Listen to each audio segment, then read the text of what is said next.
घरातल्या साहित्यापासून आपण छान अशी एक मिठाई बनवणार आहोत। इथे अर्धी वाटी चणे घ्यायचे आहेत आणि अर्धी वाटी म्हणजे तेवढेच प्रमाणामध्ये आपल्याला मखाणे घ्यायचे आहे।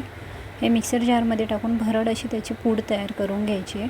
इथे अर्धा वाटीपेक्षा थोडं कमी मी गाईचं तूप घेतलं आहे आणि तेवढ्याच प्रमाणात मी गूळ घेतलेले आहे। पॅन गरम करून त्यामध्ये आपण जे तूप घेतलं आहे ते सगळं ॲड करून द्यायचं। तूप वितळल्यानंतर थोडं गरम झाल्यानंतर घेतलेलं जो गूळ आहे ते त्यामध्ये ॲड करायचं आहे आणि त्याला मेल्ट करून घ्यायचं आहे।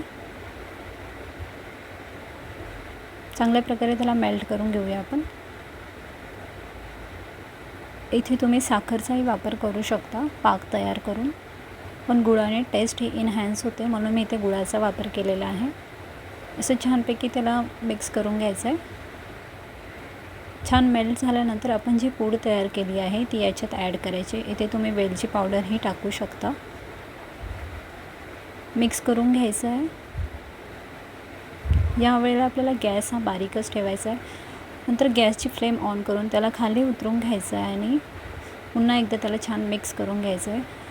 एक प्लेट घ्यायची आहे, त्यामध्ये आपण जे सारण बनवलेलं आहे ते काढून घ्यायचं आहे। गरम गरमच याला आपण सेट करून घ्यायचं आहे। एक आकार द्यायचा आहे, असा स्क्वेअर आकार देऊन घ्यायचा। रेक्टँगलमध्ये किंवा स्क्वेअर आकार तुम्ही देऊ शकता। आकार दिल्यानंतर तुम्ही याला फ्रीजमध्ये साधारणतः अर्धा पाऊण तास तुम्ही सेट होण्यासाठी ठेवू शकता। अर्धा पाऊण तास सेट झाल्यानंतर आपण त्याची छान अशा वड्या पाडून घ्यायच्या आहोत। बघा असे छान वड्या पाडून घेतल्या आहेत।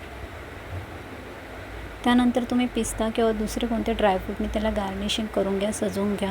किती सुंदर अशी ती बर्फी आपली तयार झालेली आहे। याला मखाना चना बर्फी म्हणतात। दिसायला अगदी छान दिसते आहे।